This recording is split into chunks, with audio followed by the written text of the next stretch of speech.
जो लोग राजनीति में आत्मचिंतन नहीं करते हैं और फौरी बहाने ढूंढते हैं, वो कभी विजय के लिए यश प्राप्त नहीं करते हैं। भाइयों बहनों, आज का विजय पूरे पूर्वी भारत के लिए बहुत महत्वपूर्ण। 2014 में प्रधानमंत्री जी ने कहा था कि पश्चिम और पूर्व दोनों का विकास एक समान होना चाहिए, और आज अंग बंग कलिंग और असम, एक प्रकार से पूरी बंगाल प्रेसिडेंसी आज भारतीय जनता पार्टी के ध्वज के नीचे आ गई। और जिन लोगों ने पूर्वी भारत को विकास से महरूम रखा, उनको सत्ता से बेदखल करने का काम पूरे पूर्वी भारत ने किया है। मैं बंगाल की बात करूं तो बंगाल में ममता जी के 15 साल में एडमिनिस्ट्रेशन का पूरा राजनीतिकरण हो गया।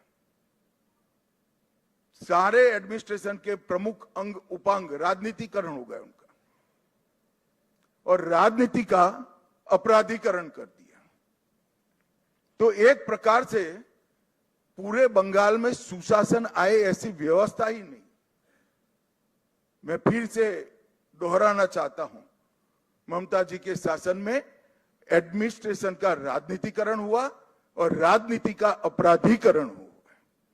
अपराधी ही राजनेता बन गए, तो विकास की कोई गुंजाइश ही नहीं बनी। मैं आज भारतीय जनता पार्टी की ओर से बंगाल की जनता को विश्वास दिलाना चाहता हूं, भाजपा के शासन में न एडमिनिस्ट्रेशन का राजनीतिकरण होगा, न राजनीति का अपराधीकरण होगा। ये हमारा बंगाल की जनता को वादा है। गुंडागर्दी, हिंसा, सिंडिकेट, भ्रष्टाचार, कट मनी, ये जो त्रास था बंगाल की जनता पर, हमारे नए मुख्यमंत्री के चार्ज लेते ही कुछ ही महीनों में ये सारा समाप्त हो जाएगा और बंगाल के किलोमीटरों दूर, सैकड़ों किलोमीटर दूर तक होगा। आधुनिक खेती बंगाल तक पहुंची ही नहीं है, इंडस्ट्रीज बंगाल से भाग गई है, इंफ्रास्ट्रक्चर डेवलप करने का विजन ही नहीं है, और महिला सुरक्षा और नागरिक सुरक्षा पाताल तक नीचे पहुंच गई है। ये सारे मुद्दे भारतीय जनता पार्टी ने अपने संकल्प पत्र के अंदर लिए हैं, और मुझे विश्वास है कि भाजपा सरकार मोदी जी के नेतृत्व में ये डबल इंजन की सरकार बनकर दिन दूनी रात चौगुनी बंगाल को प्रगति की दिशा में ले जाएगी। घुसपैठिया मुक्त बंगाल, सुरक्षित महिला और सुरक्षित जनता, ये हमारा वादा है।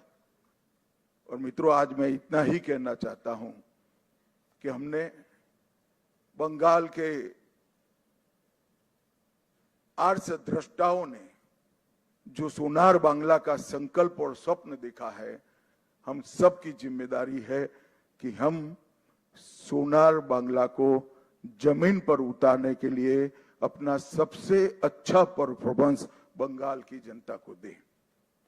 भारत सरकार बंगाल के विकास के लिए ढेर सारे प्रयास करती रही।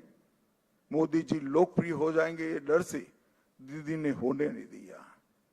आज बहुत समय के बाद एक दिन आया है कि नीचे भी कमल है, ऊपर भी कमल है। अब विकास को कोई नहीं रोक सकता। और फिर से एक दिन गोपाल कृष्ण गोखले का जो वाक्य है वो सच साबित होगा। बंगाल आज जो सोचता है, भारत कल सोचता है। ऐसा बंगाल का निर्माण करने का जिम्मेदारी हम सबके सिर पर देश की जनता ने रखी है। मैं एक विशेष उल्लेख करना चाहता हूं, कला, साहित्य और संस्कृति, पूरे भारत की पहचान बंगाल से होती थी।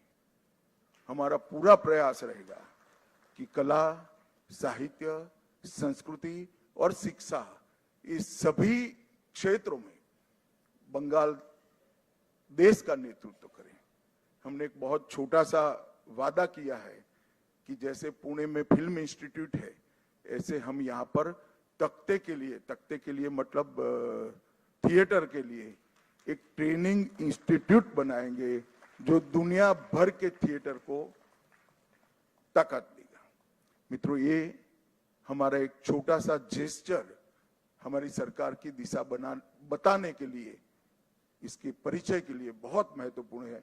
मैं आज फिर से एक बार नरेंद्र मोदी जी की ओर से, हमारे पार्टी के राष्ट्रीय अध्यक्ष नितिन नवीन जी की ओर से और भारतीय जनता पार्टी के करोड़ों कार्यकर्ताओं की ओर से बंगाल की जनता को मनपूर्वक धन्यवाद और प्रणाम करता हूं और शुभेंदु भाई को बहुत बहुत शुभकामनाएं देता हूं कि आप सफल होइए और बंगाल के जनता के पूरी आकांक्षाओं को, आशाओं की पूर्ति का आप माध्यम बनिए। शुभेंदु को मैं लंबे समय से जानता हूं, संघर्षशील व्यक्ति है शुभेंदु जी। एडमिनिस्ट्रेशन को भी देखा है और टीएमसी के दूषणों को भी देखा है। यहां पर सुशासन देने में हमारी टीम के साथ शुभेंदु जी सफल होंगे, इसका मुझे पूरा विश्वास है। और उन्होंने जो संघर्ष किया है वो संघर्ष आज परिणाम लाया है। हमारे 321 से ज्यादा कार्यकर्ताओं ने जो बलिदान दिया है, आज उसका परिणाम मिला है। और देश भर के हजारों कार्यकर्ताओं ने बंगाल चुनाव में प्रधानमंत्री जी से लेकर हम बूथ के अध्यक्ष तक सभी ने मेहनत की है। इस सभी का बहुत बहुत धन्यवाद। मेरे साथ एक बार मनपूर्वक बोलेगा, वंदे वंदे वंदे, जय श्री राम, जय जय श्री राम।